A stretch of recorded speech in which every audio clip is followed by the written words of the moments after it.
Oser se mettre de l'avant dans l'univers numérique et les médias sociaux pour partager ses connaissances demande courage et créativité, mais c'est aussi une façon ingénieuse d'avoir de l'impact. C'est ce dont discutera notre duo de diplômés universitaires au parcours inspirant. Bienvenue à Au-delà du diplôme. Une présentation du Bureau des diplômés de l'Université du Québec à Trois-Rivières, le tout rendu possible grâce à notre partenaire TD Assurance. Apprendre à s'accepter et à s'aimer pour mener une vie saine et remplie, voici ce qui guide la spécialiste en santé mentale Marie-Lou Ouellette. Diplômée au baccalauréat et au doctorat en psychologie, elle s'attaque depuis près de 10 ans aux troubles des conduites alimentaires comme l'anorexie et la boulimie.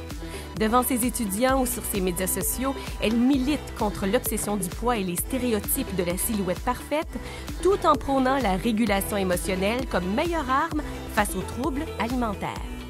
Bachelière en enseignement de l'éducation physique et à la santé, Marie-Ève Ricard œuvre dans l'industrie du conditionnement physique depuis 20 ans. En gymnase ou même sur l'eau, elle offre son savoir avec passion et dynamisme. Toujours en quête d'innovation et de défis, elle utilise les plateformes virtuelles pour se démarquer et partager ses connaissances. Son travail et son implication lui ont d'ailleurs valu le prestigieux prix Impact dans l'industrie de l'organisation Can Fit Pro. Écoutons notre duo nous présenter leur parcours respectif dans des programmes différents, mais nous allons également découvrir qu'elles ont des philosophies bien similaires.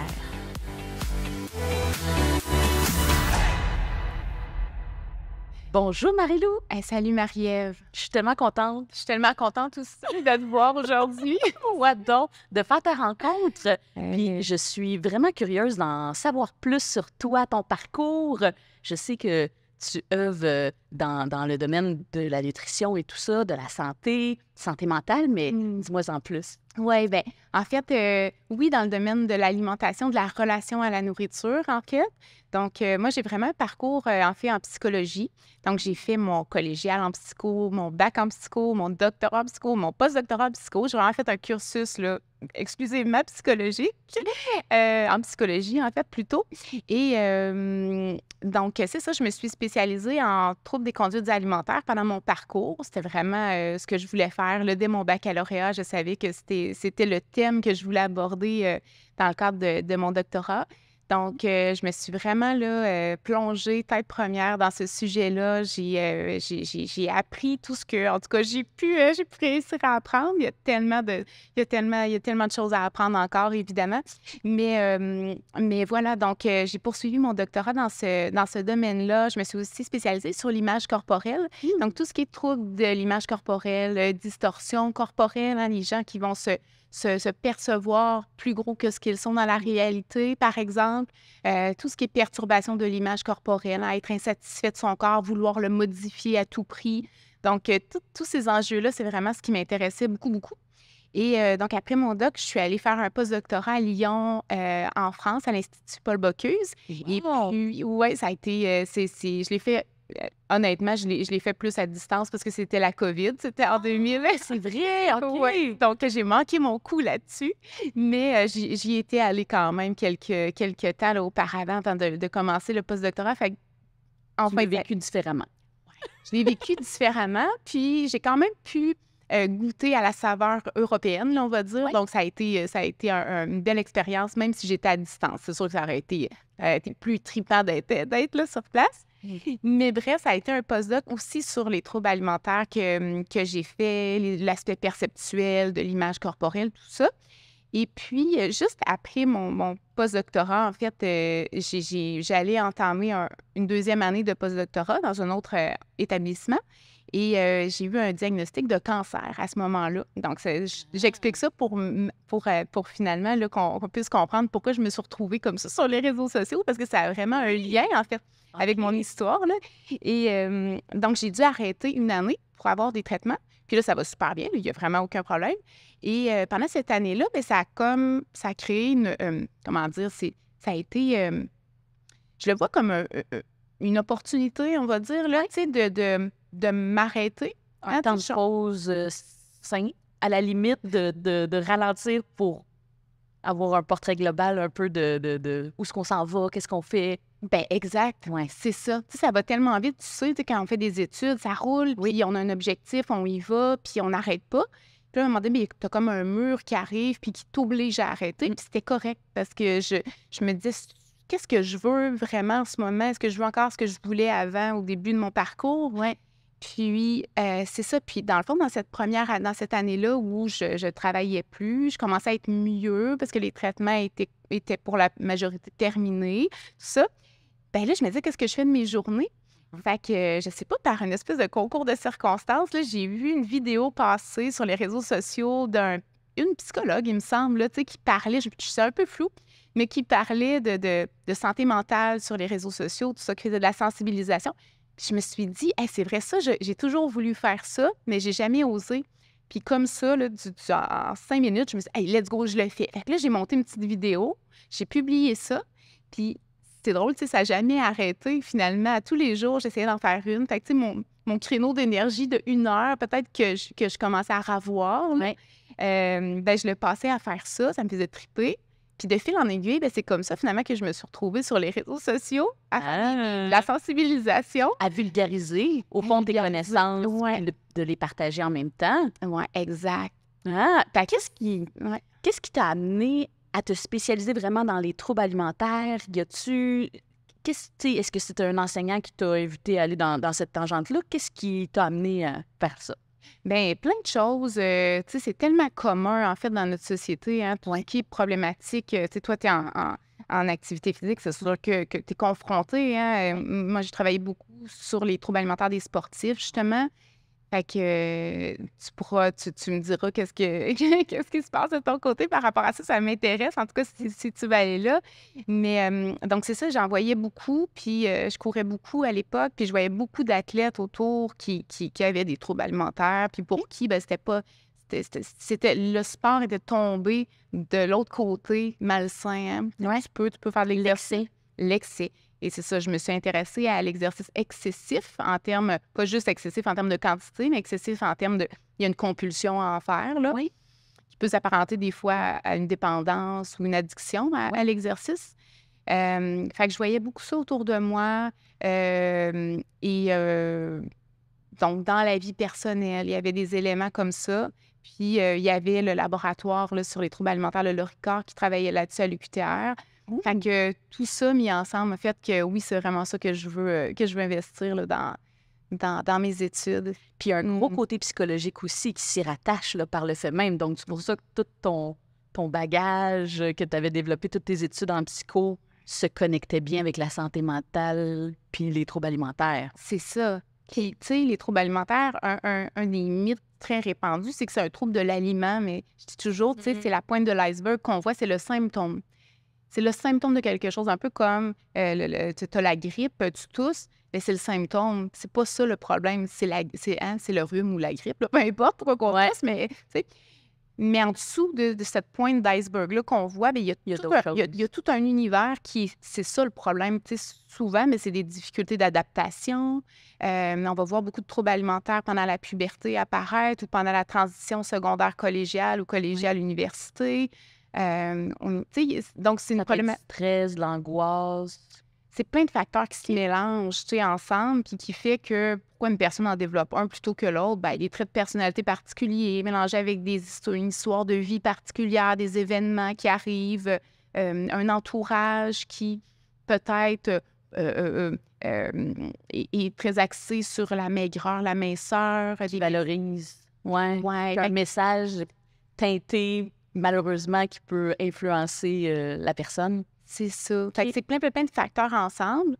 Fait que c'est pas juste psychologique non plus. Tu sais, autour des troubles alimentaires, je pense que ça prend une multitude de disciplines pour pouvoir comprendre. Tu sais, je vois souvent ça comme un Rubik's Cube, là, tu sais, les espèces de cubes à plusieurs côtés, là, différentes couleurs.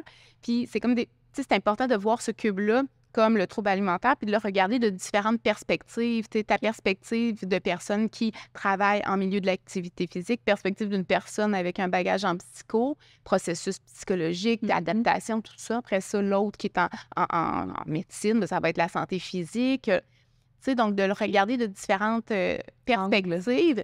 ça permet de voir plusieurs facettes, de mettre ça ensemble puis d'avoir une perspective plus globale sur ce que c'est.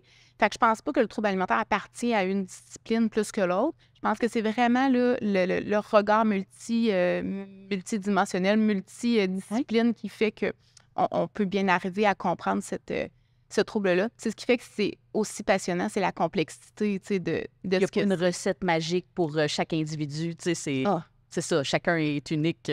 Ouais, Chaque trouble est unique aussi, probablement. Exactement, exactement. Tu sais, il y a autant il y a autant de troubles alimentaires qu'il y a de personnes qui en ont un, je dirais. Tu sais, on essaie de faire des moyennes, des généralités, on essaie de ressortir des données.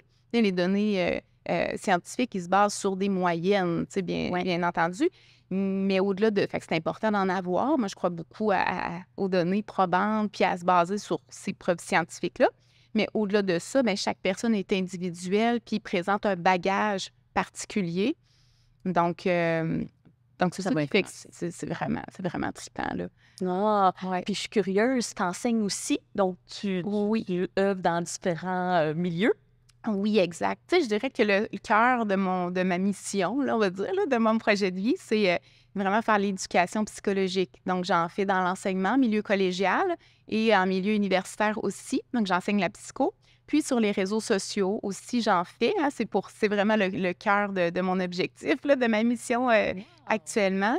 Donc, via la formation aux professionnels, la supervision professionnelle, tout ça, bien, ça me permet de vulgariser la science, de vulgariser ce qu'on connaît, de partager finalement les meilleures pratiques. Donc, c'est trippé. Ouais. Génial, mais je suis tellement contente d'en savoir un peu plus sur toi, autant dans quel milieu que tu œuvres, que tu as de l'impact. Tu vas chercher différentes populations, différents créneaux en étant justement dans les écoles, cégep, universités, sur les réseaux aussi. Oui, c'est tellement un plaisir de te rencontrer, Marie-Lou. Hey, moi aussi, là, je suis contente. J'ai hâte d'entendre ce que tu as à me dire, ce que tu as à me raconter. Merci. Plaisir. Alors, Marie-Ève, je veux savoir maintenant, toi, tu viens d'où? Qu'est-ce qui a fait en sorte que tu as investi ton entreprise? Qu'est-ce qui t'a mené là, en fait, où tu es aujourd'hui? Oui, je travaille maintenant comme travailleur autonome, à mon compte, à temps plein. J'ai fait mon bac en enseignement à l'éducation physique et à la santé parce que j'ai commencé comme job étudiante à donner des cours en groupe. OK. Fait que ça, c'était pendant mon cégep. J'ai fait une technique en comptabilité, gestion, profil, ressources humaines. Je voulais dans le concret. Fait que j'ai été vers une technique. Puis après ça, je sais que je voulais aller vers l'enseignement. Fait que j'ai commencé à l'UQTR en BPEP, primaire préscolaire. J'ai fait 1 an pour ensuite oser me diriger vers l'éduc.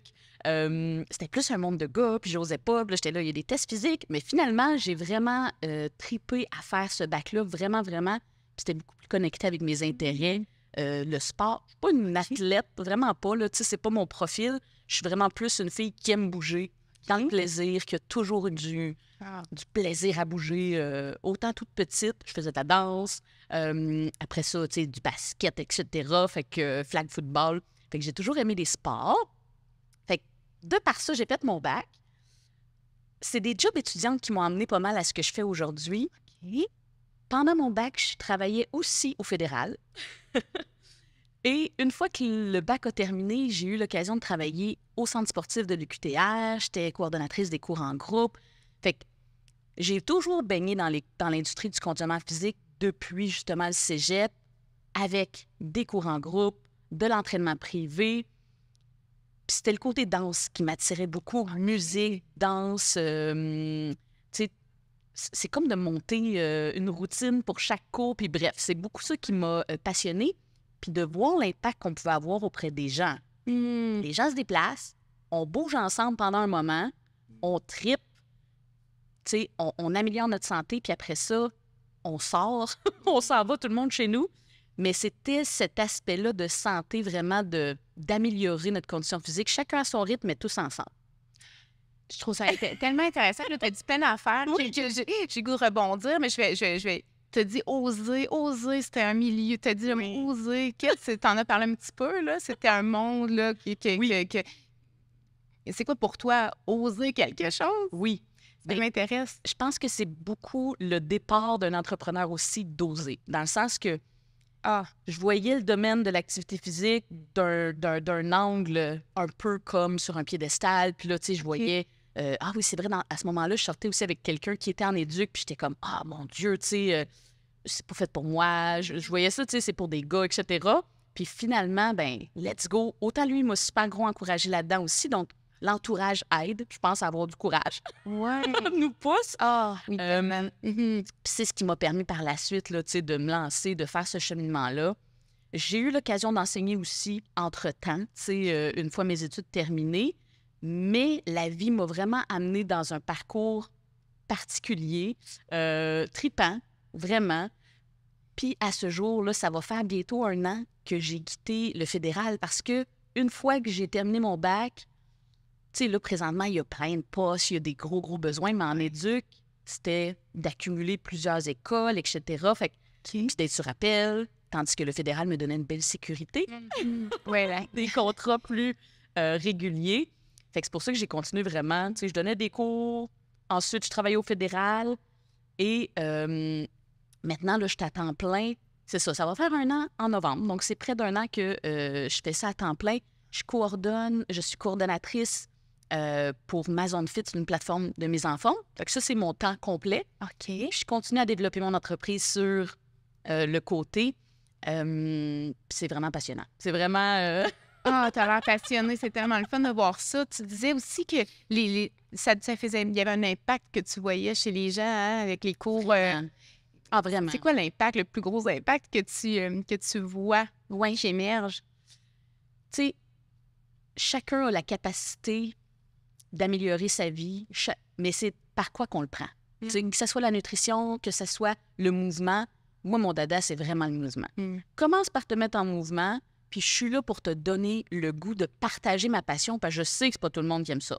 C'est pas tout le monde qui ont un lien positif avec l'entraînement. Fait que je suis là pour changer un peu cette vibe-là. Puis pour vrai, même pendant le bac, il travaillait beaucoup sur cette façon de faire-là, dans le plaisir, de viser la progression, d'y aller une étape à la fois. Donc, c'est pour ça que dès qu'on commence à faire bouger quelqu'un, ben de 1, elle se sent meilleure qu'elle pensait qu'elle était. Puis de 2, ben là, elle a plus d'énergie, meilleur sommeil, meilleure gestion du stress. Oups! Elle a le goût de mieux s'alimenter aussi, meilleure humeur, plus disponible, tu sais, ça l'éclaircit des idées, ça a un gros impact. Fait que, tu sais, c'est autant physique, mental, et c'est beaucoup là-dessus que j'accroche mon message aussi, là.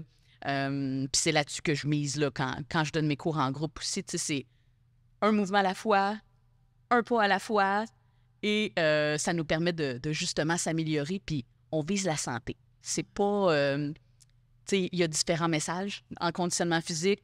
Puis moi, je suis vraiment là pour dire, regarde, ton but, c'est d'améliorer ta santé. Prends un élément. Commence par une chose, puis tu vas réussir avec la constance aussi par la suite, la discipline. Fait que toi, tu soutiens, tu supportes le motif de le faire pour avoir une santé globale, pas juste une santé physique, puis pas pour le body, parce qu'on sait qu'il y a beaucoup de messages par rapport à ça. Hein? Modifie ton corps par l'exercice. Toi, t'es pas là-dedans. T'es plus dans on va le faire pour que tu aies une santé globale, une bonne santé mentale, pour que tu puisses voir les bénéfices tranquillement, pas vite, à ton rythme.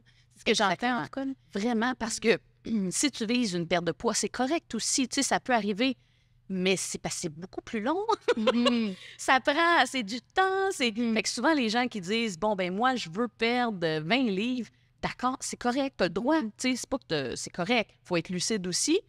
Mais vas-y avec un petit objectif réaliste d'améliorer ton cardio, d'améliorer ta muscu, ton tonus, puis tu vas voir les avantages autour. Puis c'est un tout. Tu sais, faut bien se sentir dans notre corps pour avoir le goût de bouger. Puis après ça, ben qu'est-ce que tu sais, finalement? Ben j'ai perdu du poids. Mais c'est pas grave que tu en aies perdu ou que tu en aies gagné parce que la minceur, c'est pas égal à la santé. Fait que c'est vraiment d'avoir un message de bouge pour la santé, pour ton plaisir, puis les résultats suivront, tant mieux, s'il y en a, mais c'est pas le but ultime. Ah, ben ça rejoint beaucoup ce que je pense, là, tu sais, parce que la perte de poids, ça peut être c'est une résultante de quelque chose d'autre. C'est pas une habitude de vie. Hein. Des fois, on voit ça, tu sais, c'est pas une habitude de vie. Un poids, c'est une résultante de quelque chose. Puis souvent, de focaliser juste sur ce poids-là, ben c'est très décourageant. Fait que souvent, les gens vont abandonner parce que, ben c'est pas instantané, les résultats, justement, là. En tout cas, moi, c'est ce que je vois beaucoup parce que le poids est quand même un thème qui rallie nos deux expertises, là, je suppose. Et ben c'est vraiment intéressant. Là, tu dis que tu donnes des cours de groupe. Oui. Est-ce qu'il y a d'autres services que tu offres dans ton entreprise? Oui, fait que je donne des cours en groupe. Ça a été beaucoup en personne au début. OK. Avec la pandémie, là, j'ai eu un virage virtuel parce que je donnais des cours avec la municipalité à Shawinigan. Là, j'habite maintenant à Shawi. Puis tout ça a fermé. Mais, tu sais, mon besoin, mon désir d'avoir l'impact, d'améliorer les gens dans la santé, il y avait pas de meilleur moment. Je sais pas comment le dire, mais pendant la pandémie, c'était criant. Là. Les gens avaient besoin de briser l'isolement, de bouger, de garder un mode de vie sain et actif. Tu sais, fait que j'ai pris le virage virtuel. J'ai lancé ça avec mes petits contacts là, simple. Et à ce jour, je continue. Ben c'est formidable. À faire en virtuel. Sinon, l'été, là, c'est sur l'eau avec le paddleboard, le stand-up paddle. Donc ça, c'est aussi super trippant, le contact avec la nature, faire du yoga, de l'entraînement sur la planche, oser, encore une fois, sortir de sa zone de confort. Et j'ai aussi en entreprise. Donc, avec différents collaborateurs, j'en fais en français, en anglais. Je ne suis pas vraiment ultra berlingue, mais je m'améliore et c'est à force d'en faire qu'on apprend aussi. Fait que c'est ça, ça me permet d'avoir un impact sur différents milieux en même temps. Je pense que tu en as de l'impact parce que tu as gagné un prix récemment, je pense, hein? Avec Anne Fit. Cet été. Quel était ce prix? Ah, c'est géant. C'est géant. Le nom du prix, c'est Impact dans l'industrie du conditionnement physique, décerné par KenFit Pro. Je donne des formations aussi pour les futurs instructeurs de cours en groupe ou les instructeurs actuels. Ça me fait toujours plaisir de partager mes connaissances, de partager mon bagage, ma passion avec les professionnels comme aussi mes clients, mes participants. Puis c'est dans cette veine-là que KenFit Pro m'a remis ce prix-là. C'était une surprise complètement. Là, non, j'étais au congrès à Toronto. Puis, tu sais, de par mon nom, Marie-Ève Ricard, je suis vraiment québécoise, tu sais, très, très franco. On est une minorité. On est quand même quelques Québécois là-bas.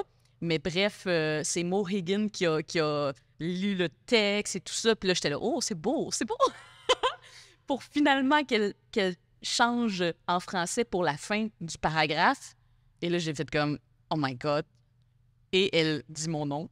Oh. Et c'est moi qui avais gagné. C'est géant. C'est vraiment une reconnaissance par les pairs, par le milieu de l'industrie du conditionnement physique. Je suis vraiment privilégiée. Vraiment. Oh, formidable. Et merci en tout cas de m'avoir raconté ton histoire. Merci beaucoup. Je suis contente d'en savoir plus. Merci à toi. Restez à l'écoute. Nous allons maintenant prendre une courte pause pour une capsule de notre partenaire TD Assurance qui nous aidera à briser quelques mythes liés à l'assurance habitation. Et au retour, nos invités discutent entre autres de création de contenu sur les médias sociaux. L'assurance habitation, l'une des joies de l'âge adulte auxquelles la plupart d'entre nous sont confrontés. Que ce soit en tant que locataire, propriétaire ou copropriétaire, TD Assurance est là pour vous aider à distinguer le vrai du faux concernant l'assurance habitation. Voici quelques exemples de mythes courants à démystifier. Mythe. L'assurance habitation est obligatoire. Fait. Il n'est pas obligatoire de souscrire une assurance habitation. Toutefois, le fournisseur de votre prêt hypothécaire, le conseil de la copropriété ou votre propriétaire, si vous êtes locataire, pourrait l'exiger. Même s'il ne s'agit pas d'une réglementation gouvernementale, c'est quelque chose que vous devrez probablement envisager d'acheter. Il est tout de même recommandé de souscrire une assurance habitation afin d'obtenir une indemnisation en cas de problème. Mythe. L'assurance habitation coûte cher. Fait. L'assurance habitation n'est pas forcément coûteuse. Il existe différents types de polices d'assurance que vous pouvez souscrire pour vous assurer d'avoir une bonne protection selon vos besoins. TD Assurance vous offre de nombreuses façons d'économiser. Mythe. Les rénovations n'ont pas d'impact sur votre assurance. Fait. Si vous décidez de peindre votre salle de bain en jaune, cela n'aura pas d'effet sur votre assurance habitation. Toutefois, des travaux plus importants comme la finition d'un sous-sol ou l'ajout d'une extension pourraient modifier vos protections. Avant d'entreprendre des rénovations, assurez-vous de communiquer avec votre assureur afin de vérifier avec lui. Pour savoir combien vous pouvez économiser sur l'assurance habitation, demandez une soumission en visitant le www.tdassurance.com/UQTR ou en composant le 1-866-293-9730. De retour au balado Au-delà du diplôme avec Marie-Lou Ouellette, spécialiste en troubles des conduites alimentaires, ainsi que Marie-Ève Ricard, qui œuvre dans l'industrie du conditionnement physique. Deux passionnés qui ont choisi de se mettre de l'avant dans l'univers numérique pour partager leurs connaissances. Donc, Marie-Lou, par rapport aux réseaux sociaux, oser se mettre de l'avant, avoir un impact vulgarisé auprès de différentes populations, qu'est-ce qui t'inspire? Qu'est-ce qui te donne du contenu pour faire des différentes vidéos ou ton approche sur les réseaux? Ah, c'est intéressant. Qu'est-ce qui m'inspire? Des fois, je manque d'inspiration déjà, pour dire ça, parce que... Droit. Oui, puis ça arrive, parce que le syndrome de la page blanche, on l'a pas juste quand on écrit un livre. Ce qui m'inspire, c'est plein de professionnels de différentes disciplines que je regarde sur les réseaux sociaux. C'est ce que je... Parce que j'essaie de pas trop regarder ce que les gens qui font à pub, qui travaillent un peu dans le même thème que moi font. Parce que, d'une part, je ne veux pas copier ce qui se fait déjà, puis je trouve ça inspirant d'aller voir les autres professions, qu'est-ce qu'ils font quand ils parlent de problématiques en santé physique, en santé mentale, mais qui n'est pas ce que moi je traite nécessairement. Ça m'inspire, puis des fois, je suis amenée à me dire, ça, je pense que je peux l'appliquer là, à mon contenu. J'essaie ce qui m'inspire, ce qu'il y a dans les émissions de télé, ce que je vois dans les médias, les commentaires que les gens vont émettre. Souvent, je vais faire des petits sondages là, je vais faire des petits sondages pour savoir, je sais pas moi, j'ai goût de parler de mythes en santé mentale. Dites-moi, c'est quoi les plus gros mythes en santé mentale selon vous? C'est quoi qui perdure? Fait que là, j'ai vraiment le retour des gens dans l'instantanéité. Puis ça, c'est vraiment intéressant parce que finalement, je veux leur parler à eux à partir de ce qu'ils ont envie d'entendre. Donc, je pense que c'est ça qui... un peu tout ça m'inspire. Puis quand j'ai le syndrome de la page blanche, je prends une pause tout simplement. Il faut être indulgent aussi, là, parce qu'on peut se mettre de la pression à publier. Puis je me rends compte que c'est ça, des fois, on peut ne pas publier pendant un certain temps. Puis les gens sont encore là, puis sont contents d'avoir de t'avoir de nouveau. Là. Toi, sans pression. Oui. Toi, qu'est-ce qui t'inspire? Comment fais-tu, en fait? Puis ça va peut-être me donner des idées. Oui. Je trouve que les gens, puis comme tu disais, les gens, on va chercher leur engagement, on va chercher leur input, puis grâce à ça, ça l'amène plein d'idées, plein de contenus sur quoi faire, sur comment le faire. Je sais que je voyais aussi que tu faisais plusieurs vidéos. Je pense que le format vidéo rapide, le mouvement, les gens sont beaucoup captés par le mouvement aussi. Fait que ça permet de justement mettre en mots différents sujets. Moi, personnellement, j'aime beaucoup, beaucoup, beaucoup y aller avec le mindset, là, de justement, je fais des petites doses d'énergie que j'appelle, là. C'est comme ça que j'ai appelé mes petites capsules. Ça peut être 2 minutes max. Puis c'est de donner une dose d'énergie. Parce que souvent, c'est ça que les gens ils manquent. De motivation, d'énergie, j'ai pas le temps. Comment tu fais, toi, pour t'entraîner? Mais c'est ça, c'est de justement avoir des trucs, partager mes trucs, puis dire que je suis humaine aussi. Puis pour vrai, les réseaux, je sais pas toi, mais c'est beaucoup de laisser. J'essaye. J'essaye de faire quelque chose. Comme là, dernièrement, j'ai fait des petites capsules aussi... qui était plus confidence d'un instructeur de cours en groupe. Puis là, c'est comme si je révèle un secret, genre, ça se peut que j'ai pas le goût de m'entraîner, tu sais. Ouais. C'est pas parce que je suis un instructeur que... C'est rare, ça, c'est rare, tu sais, oui, c'est rare.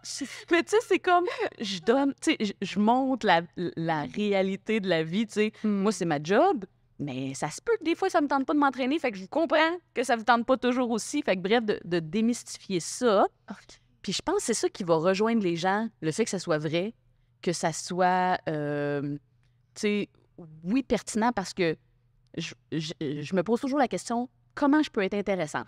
comment je peux intéresser les gens, tu sais, parce que je suis chez nous, j'ai mon sel, mais comment je peux mettre ça à contribution, avoir une portée, avoir un impact, comme on parlait tantôt, puis d'influencer positivement les gens, tu sais, après, à bouger, puis à se mettre en mouvement, puis à trouver leur façon à eux, là, d'être un peu plus en santé.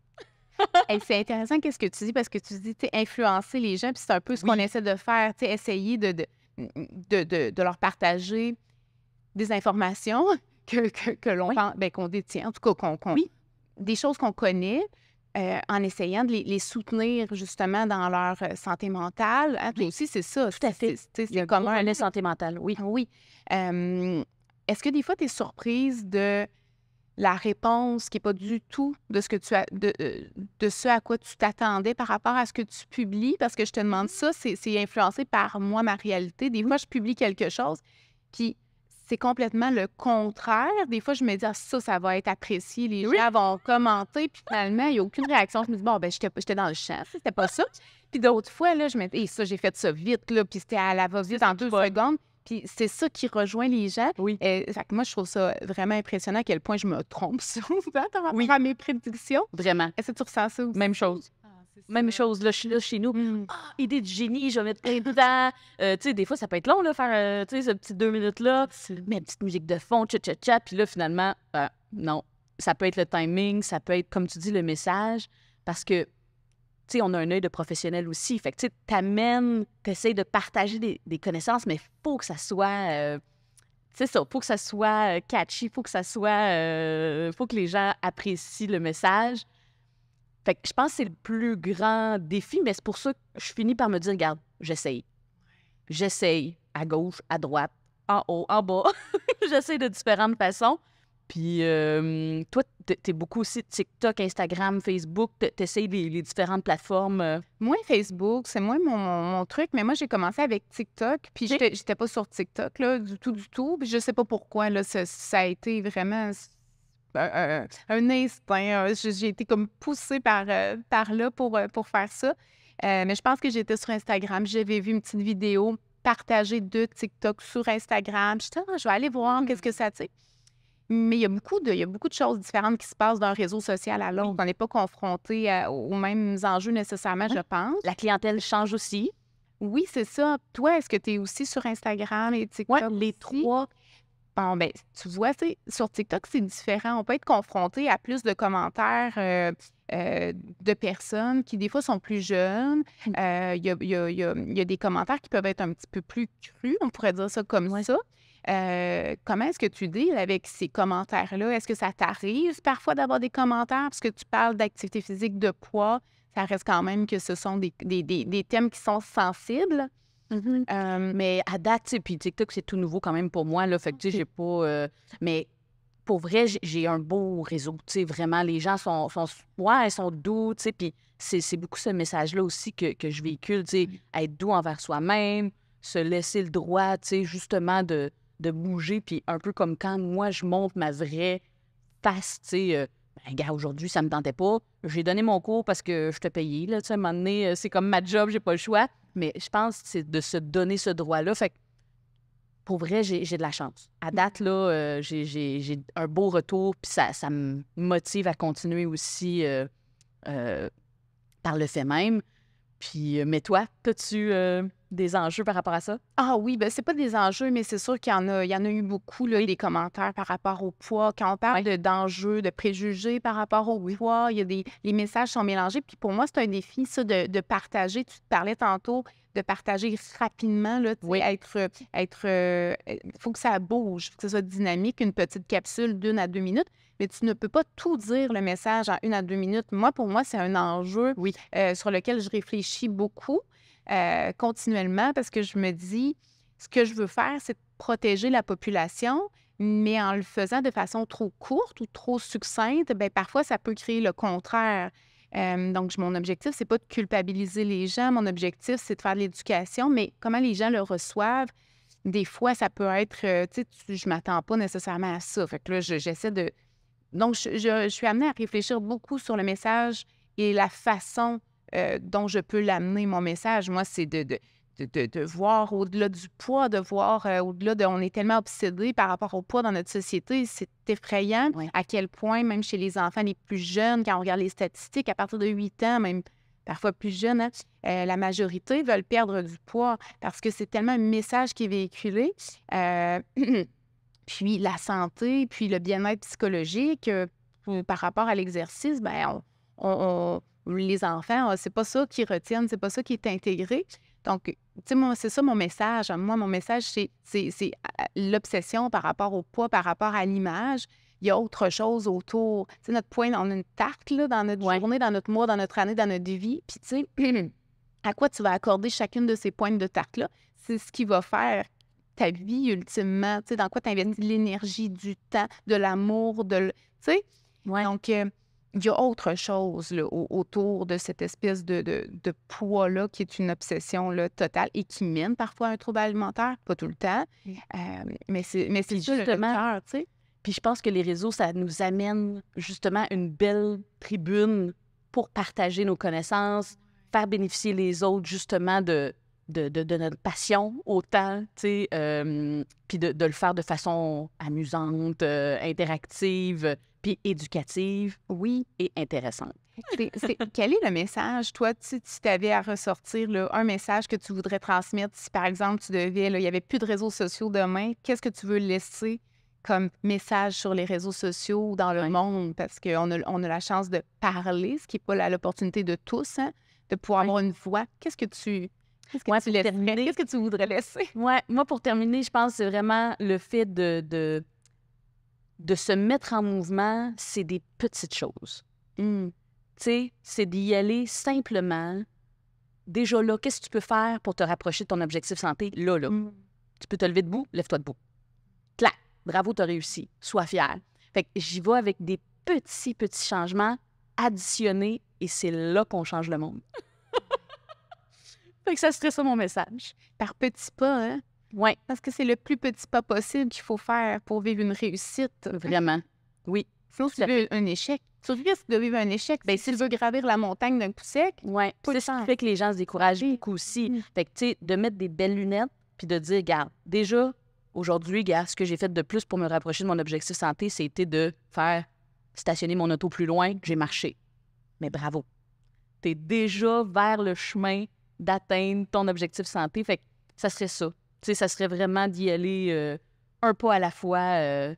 Puis est-ce que dans l'alimentation, ça serait le même principe pour toi, pour ton message? Ou ben c'est le même, je pense, pour tout dans la vie. Hein? Tu sais, en psycho, là, on le sait bien, là, c'est le plus petit pas possible. Tu sais, en psycho, là, on appelle ça la zone proximale de développement. Il faut pas que ce soit trop dur. Ça serait trop dur par rapport à ce que tu connais déjà. Fait qu'il faut que tu fasses un tout petit pas, que tu sortes de ta zone de confort, que tu sois un petit peu inconfortable, mais pas trop, parce que sinon, tu te démotives puis tu lâches. C'est comme ça dans l'apprentissage, c'est comme ça quand tu étudies à l'université. C'est comme ça dans tous les apprentissages qu'on fait. Quand c'est trop difficile, on a l'impression qu'on ne pourra pas y arriver. Fait que pourquoi faire des efforts? Donc, je lâche.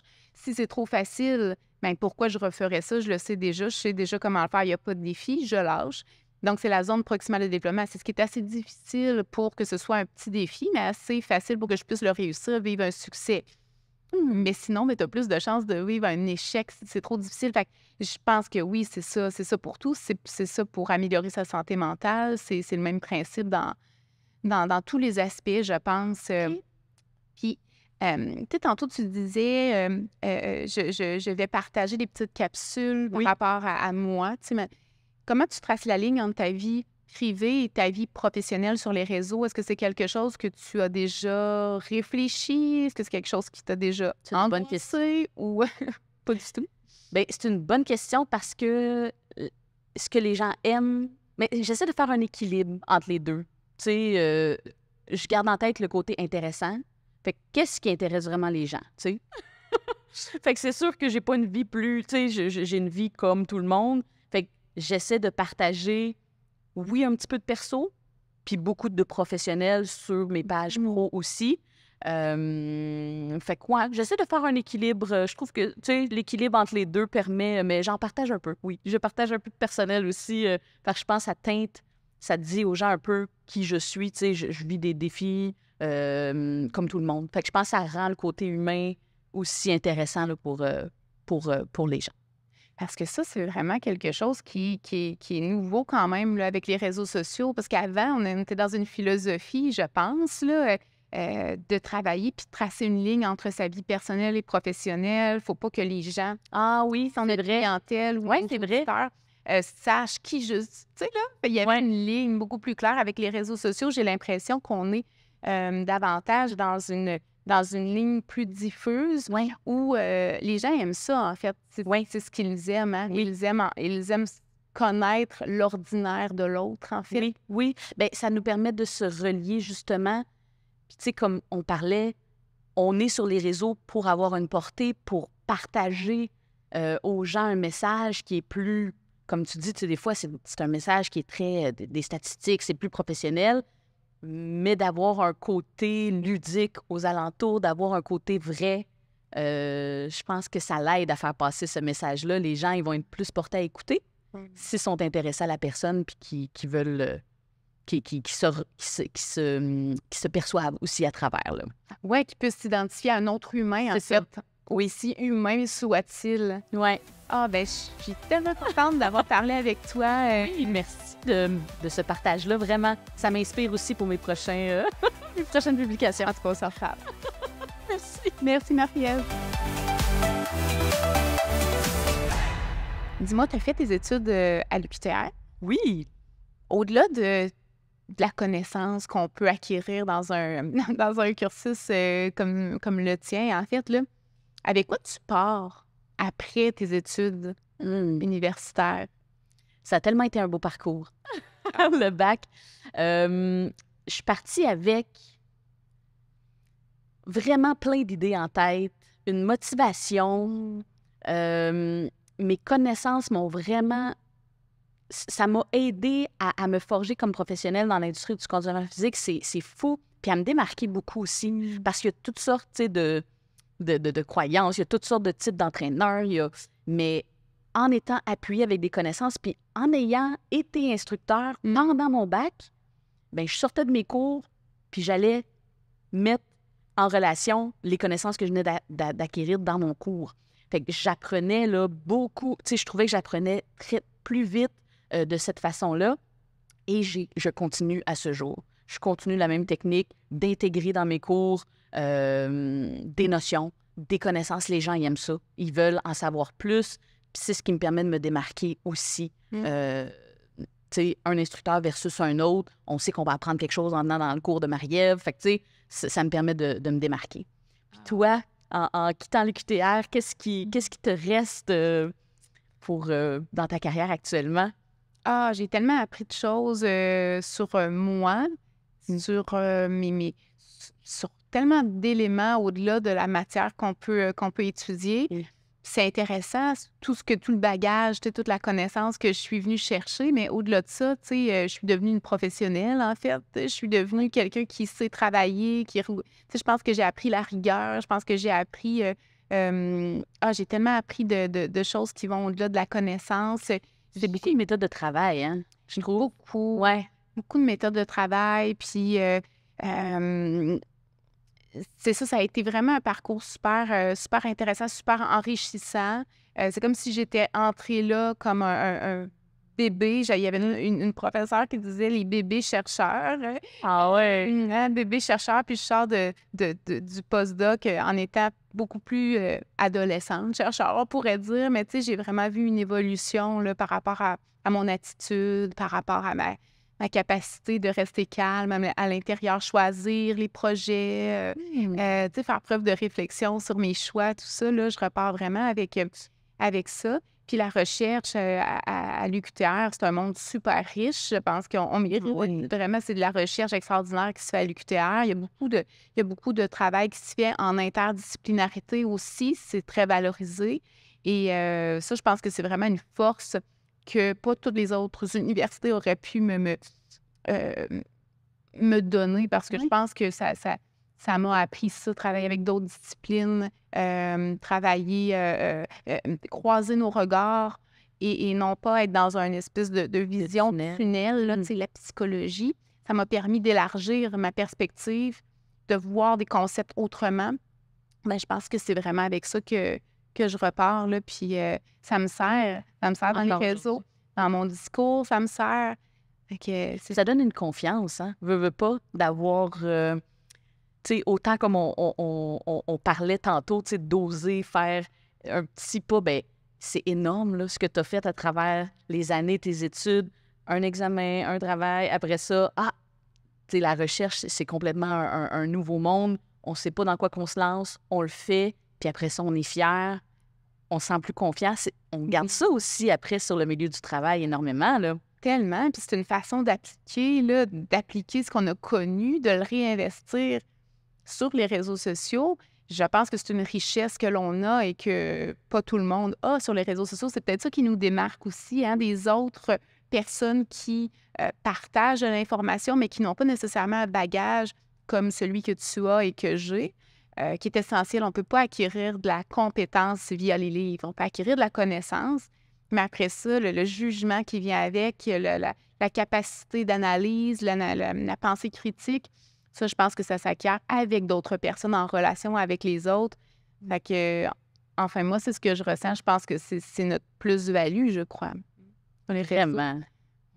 Puis, je suis tellement contente de t'avoir rencontrée. Marie-Lou, je te connaissais pas. J'avoue que c'est vraiment vivement la galerie pour nous permettre de se rencontrer, de se découvrir. C'est super intéressant ton message. C'est sûr que je vais te suivre. Moi de même. Merci vraiment à toi aussi. C'est un plaisir, un honneur d'avoir pu te rencontrer. Puis, je clique « Suivre Marie-Ève-Ricard » immédiatement sur Fancy.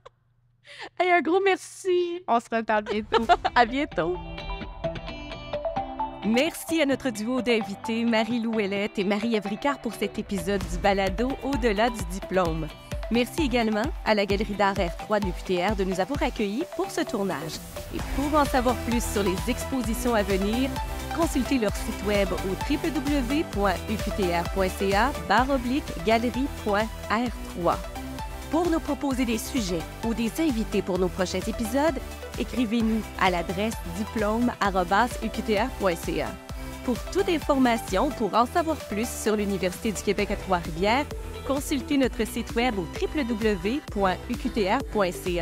À très bientôt pour un prochain épisode d'Au-delà du diplôme.